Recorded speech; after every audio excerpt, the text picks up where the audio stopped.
함께 하나님의 말씀을 암송하시겠습니다. 여호수아 1장 8절 말씀. 이 율법책을 내 입에서 떠나지 말게 하며 주야로 그것을 묵상하여 그 안에 기록된 대로 다 지켜 행하라. 그리하면 내 길이 평탄하게 될 것이며 내가 형통하리라. 여호수아 1장 8절 말씀. 아멘. 여호수아 1장 8절 말씀. 이 율법책을 내 입에서 떠나지 말게 하며 주야로 그것을 묵상하여 그 안에 기록된 대로 다 지켜 행하라. 그리하면 내 길이 평탄하게 될 것이며 내가 형통하리라. 여호수아 1장 8절 말씀. 아멘. 욥기 21장입니다. 욥이 대답하였다. 너희는 내 말을 건성으로 듣지 말아라. 너희가 나를 위로할 생각이면 내가 하는 말에 귀를 기울여라. 그것이 내게는 유일한 위로이다. 내게도 말할 기회를 좀 주어라. 조롱하려면 내 말이 다 끝난 다음엔 해라. 내가 겨우 썩어질 육신을 두고 논쟁이나 하겠느냐? 내가 이렇게 초조해야 하는 데에는 그럴 이유가 있다. 내 군경을 좀 보아라. 놀라지 않을 수 없을 것이다. 기가 막혀 손으로 입을 막고 말 것이다. 내게 일어난 일은 기억에 떠올리기만 해도 떨리고 몸에 소름이 끼친다. 어찌하여 악한 자들이 잘 사느냐? 어찌하여 그들이 늙도록 오래 살면서 번영을 누리느냐? 어찌하여 악한 자들이 자식을 낳고 자손을 보며 그 자손이 성장하는 것까지 본다는 말이냐? 그들의 가정에는 아무런 재난도 없고 늘 평화가 깃들며 하나님마저도 채찍으로 치시지 않는다. 그들의 숫소는 틀림없이 새끼를 베게 하며 암소는 새끼를 뵐 때마다 잘도 낳는다. 어린 자식들은 바깥에다가 풀어놓으면 양떼처럼 뛰논다. 소구와 검은 고에 맞춰서 목청을 돋우며 피리 소리에 어울려서 흥겨워하는구나. 그들은 그렇게 일생을 행복하게 살다가 죽을 때에는 아무런 고통도 없이 조용하게 스올로 내려간다. 그런데도 악한 자들은 자기들을 그냥 좀 내버려 두라고 하나님께 불평을 한다. 이렇게 살면 되지 하나님의 뜻을 알 필요가 무엇이냐고 한다. 전능하신 분이 누구이기에 그를 섬기며 그에게 기도한다고 해서 무슨 도움이 되겠느냐고 한다. 그들은 자기들의 성공이 자기들 힘으로 이룬 것이라고 주장하지만 나는 그들의 생각을 용납할 수 없다. 악한 자들의 등불이 꺼진 일이 있느냐? 과연 그들에게 재앙이 닥친 일이 있느냐? 하나님이 진노하시어 그들을 고통에 빠지게 하신 적이 있느냐? 그들이 바람에 날리는 건불과 같이 된 적이 있느냐? 북풍에 날리는 겨와 같이 된 적이 있느냐? 너희는 하나님이 아버지의 죄를 그 자식들에게 갚으신다 하고 말하지만 그런 말 말아라. 죄 지은 그 사람이 벌을 받아야 한다. 그래야만 그가 제 죄를 깨닫는다. 죄인은 제 스스로 망하는 꼴을 제 눈으로 보아야 하며 전능하신 분께서 내리시는 진노의 잔을 받아 마셔야 한다. 무너진 삶을 다 살고 죽을 때가 된 사람이라면 제 집에 관해서 무슨 관심이 더 있겠느냐? 하나님은 높은 곳에 있는 자들까지 심판한 분이신데 그에게 사람이 감히 지식을 가르칠 수 있겠느냐? 어떤 사람은 죽을 때까지도 기력이 정정하다.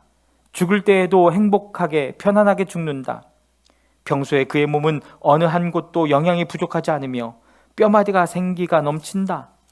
그러나 어떤 사람은 행복하고는 거리가 멀다. 고통스럽게 살다가 고통스럽게 죽는다. 그러나 그들 두 사람은 다 함께 티끌 속에 눕고 말며 하나같이 구더기로 덮이는 신세가 된다. 너희의 생각을 내가 다 잘 알고 있다. 너희의 속셈은 나를 해하려는 것이다. 너희의 말이 새도 부리던 자의 집이 어디에 있으며 악한 자가 살던 집이 어디에 있느냐 한다. 너희는 세상을 많이 돌아다닌 견문 넓은 사람들과 말을 해본 일이 없느냐? 너희는 그 여행자들이 하는 말을 알지 못하느냐? 그들이 하는 말을 들어보아라. 하나님이 진노하셔서 재앙을 내리셔도 항상 살아남은 사람은 악한 자라고 한다. 그 악한 자를 꾸짖는 사람도 없고 그가 저지른 대로 징벌하는 이도 없다고 한다. 그가 죽어 무덤으로 갈 때에는 그 화려하게 가꾼 무덤으로 갈 때에는 수도 없는 종객들이 장례 행렬을 따르고 골짜기 흙마저 그의 시신을 부드럽게 덮어주고는 한다. 그런데 어찌하여 너희는 빈말로만 나를 위로하려 하느냐? 너희가 하는 말은 온통 거짓말뿐이다. 욥기 22장입니다. 대만 사람 엘리바스가 대답하였다. 사람이 하나님께 무슨 유익을 끼쳐드릴 수 있느냐? 아무리 슬기로운 사람이라고 해도 그분께 아무런 유익을 끼쳐드릴 수가 없다. 내가 올바르다고 하여 그것이 전능하신 분께 무슨 기쁨이 되겠으며 내 행위가 온전하다고 하여 그것이 그분께 무슨 유익이 되겠느냐? 내가 하나님을 경외한 것 때문에 하나님이 너를 책망하시며 너를 심판하시겠느냐? 오히려 내 죄가 많고 내 죄악이 끝이 없으니 그러한 것이 아니냐? 내가 까닭없이 친족의 재산을 압류하고 옷을 빼앗아 헐벗게 하고 목마른 사람에게 마실 물 한 모금도 주지 않고 배고픈 사람에게 먹을 것도 주지 않았기 때문이 아니겠느냐?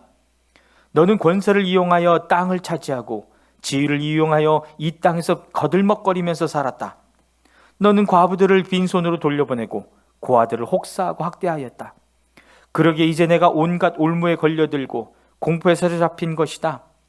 어둠이 덮쳐서 내가 앞을 볼 수 없고 홍수가 너를 뒤덮는 것이다.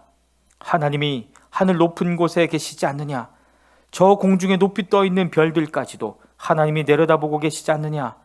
그런데도 너는 하나님이 무엇을 아시겠으며 검은 구름 속에 숨어 계시면서 어떻게 우리를 심판하실 수 있겠느냐? 짙은 구름에 그가 둘러싸여 어떻게 보실 수 있겠느냐? 다만 하늘에서만 왔다 갔다 하실 뿐이겠지 하는구나. 너는 아직도 옛 길을 고집할 셈이냐? 악한 자들이 걷던 그 길을 고집할 셈이냐? 그들은 때가 되기도 전에 사로잡혀갔고 그 기초가 무너져서 강물에 떠내려가 버렸다. 그런데도 그들은 하나님께 말하기를 우리를 좀 그냥 내버려 두십시오. 전능하신 분이라고 하여 우리에게 무슨 일을 더 하실 수 있겠습니까? 하였다. 그들의 집에 좋은 것을 가득 채워주신 분이 바로 하나님이신데도 악한 자들이 그런 생각을 하다니 나는 이해할 수 없다. 그런 악한 자가 형벌을 받을 때에 의로운 사람이 그것을 보고 기뻐하며 죄 없는 사람들이 그것을 보고 비웃기를 과연 우리 원수는 전멸되고 남은 재산은 불에 타서 없어졌다 할 것이다. 그러므로 너는 하나님과 화해하고 하나님을 원수로 여기지 말아라. 그러면 하나님이 너에게 은총을 베푸실 것이다.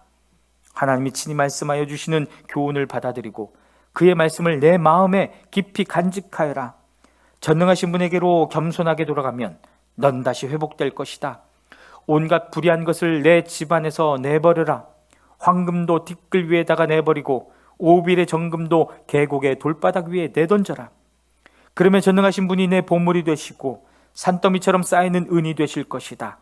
그때가 되어야 비로소 너는 전능하신 분을 진정으로 의지하게 되고 그분만이 내 기쁨의 근원이심을 알게 될 것이다. 내가 그분에게 기도를 드리면 들어주실 것이며 너는 서원하는 것을 다 이룰 것이다. 하는 일마다 다 잘되고 빛이 내가 걷는 길을 비추어 줄 것이다. 사람들이 쓰러지거든 너는 그것이 교만 때문이라고 일러주어라. 하나님은 겸손한 사람을 구원하신다. 그분은 죄 없는 사람을 구원하신다. 너도 깨끗하게 되면 그분께서 구해주실 것이다. 욥기 23장입니다. 욥이 대답하였다. 오늘도 이렇게 처절하게 단식할 수밖에 없다니. 내가 받는 이 고통에는 아랑곳 없이 그분이 무거운 손으로 여전히 나를 억누르시는구나. 아, 그분이 계신 곳을 알 수만 있다면, 그분의 보좌까지 내가 이룰 수만 있다면, 그분 앞에서 내 사정을 아뢰련만, 내가 정당함을 입이 닳도록 변론하련만. 그러면 그분은 무슨 말로 내게 대답하실까? 내게 어떻게 대답하실까? 하나님이 힘으로 나를 억누르실까? 그렇지 않을 것이다. 내가 말씀을 드릴 때에 귀를 기울여 들어주실 것이다. 내가 아무런 잘못이 없으니 하나님께 떳떳하게 말씀드릴 수 있을 것이다. 내 말을 다 들으시고 나서는 단호하게 무죄를 선언하실 것이다. 그러나 동쪽으로 가서 찾아보아도 하나님은 거기에 안 계시고 서쪽으로 가서 찾아보아서도 하나님을 뵐 수가 없구나. 북쪽에서 일을 하고 계실 터인데도 그분을 뵐 수가 없고 남쪽에서 일을 하고 계실 터인데도 그분을 뵐 수가 없구나. 하나님은 내가 발 한 번 옮기는 것을 다 알고 계실 터이니 나를 시험해 보시면 내게 흠이 없다는 것을 아실 수 있으련만. 내 발은 오직 그분의 발자취를 따르며 하나님이 정하신 길로만 성실하게 걸으며 길을 벗어나서 방황하지 않았건만. 그분의 입술에서 나오는 계명을 어긴 일이 없고 그분의 입에서 나오는 말씀을 늘 마음속 깊이 간직하였건만. 그러나 그분이 한번 뜻을 정하시면 누가 그것을 돌이킬 수 있으랴.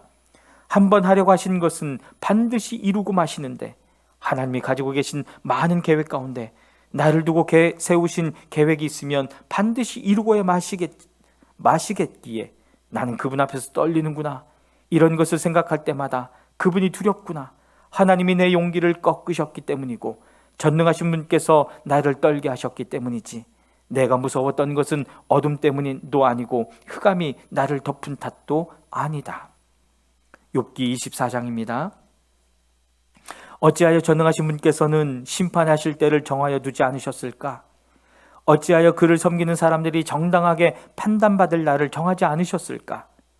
경계선까지 옮기고 남의 가축을 빼앗아 제 우리의 집을 넣는 사람도 있고 고아의 나귀를 강제로 끌어가는 사람이 있는가 하면 과부가 빚을 갚을 때까지 과부의 소를 끌어가는 사람도 있구나. 가난한 사람들이 권리를 빼앗기는가 하면 흙에 묻혀 사는 가련한 사람들이 학대를 견디다 못해 도망가서 숨기도 한다. 가난한 사람들은 들나귀처럼 메마른 곳으로 가서 일거리를 찾고 먹거리를 얻으려고 하지만 어린 아이들에게 먹일 것을 찾을 곳은 빈들뿐이다. 가을거지가 끝난 남의 밭에서 이삭이나 줍고 악한 자의 포도밭에서 남은 것이나 긁어 모은다. 잠자리에서도 덮을 것이 없으며 주위를 막아줄 이불 조각 하나도 없다. 산에서 쏟아지는 소낙비에 젖어도 비를 피할 곳이라고는 바위 밑밖에 없다. 아버지 없는 어린아이를 노예로 빼앗아가는 자들도 있다. 가난한 사람이 빚을 못 갚는다고 자식을 빼앗아가는 자들도 있다. 가난한 사람들은 입지도 못한 채로 헐벗고 다녀야 한다. 곡식단을 쥐고 나르지만 굶주림에 허덕여야 한다. 올리브로 기름을 짜고 포도로 포도주를 담가도 그들은 여전히 목말라 한다. 성읍 안에서 상처받은 사람들과 죽어가는 사람들이 소리를 질러도 하나님은 그들의 간구를 못 들은 채 하신다. 빛을 싫어하는 사람들이 있다. 그들은 빛이 밝혀주는 것을 알지 못하며 빛이 밝혀주는 길로 가지 않는다. 살인하는 자는 새벽에 일어나서 가난한 사람과 궁핍한 사람을 죽이고 밤에는 도둑질을 한다. 간음하는 자는 저물기를 바라며 사람들이 눈치채지 못할 것이라고 생각하며 얼굴을 가린다.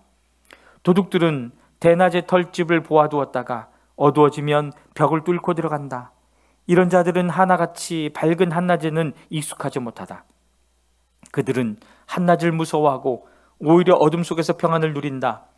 악한 사람은 홍수에 떠내려간다. 그의 밭에는 하나님의 저주가 내리시니 다시는 포도원에 갈 일이 없을 것이다. 날이 가물고 무더워지면 눈 녹은 물이 증발하는 것 같이 죄인들도 그렇게 스올로 사라질 것이다.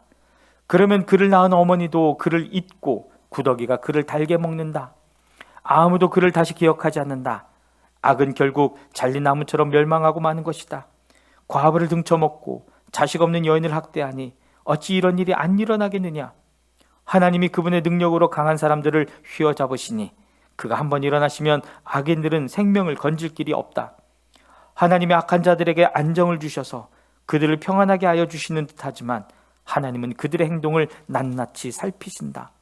악인들은 잠시 번영하다가 곧 사라지고 풀처럼 마르고 시들며 곡식 이삭처럼 잘리는 법이다. 내가 한 말을 부인할 사람이 누구냐? 내가 한 말이 모두 진실이 아니라고 공격할 자가 누구냐? 아멘.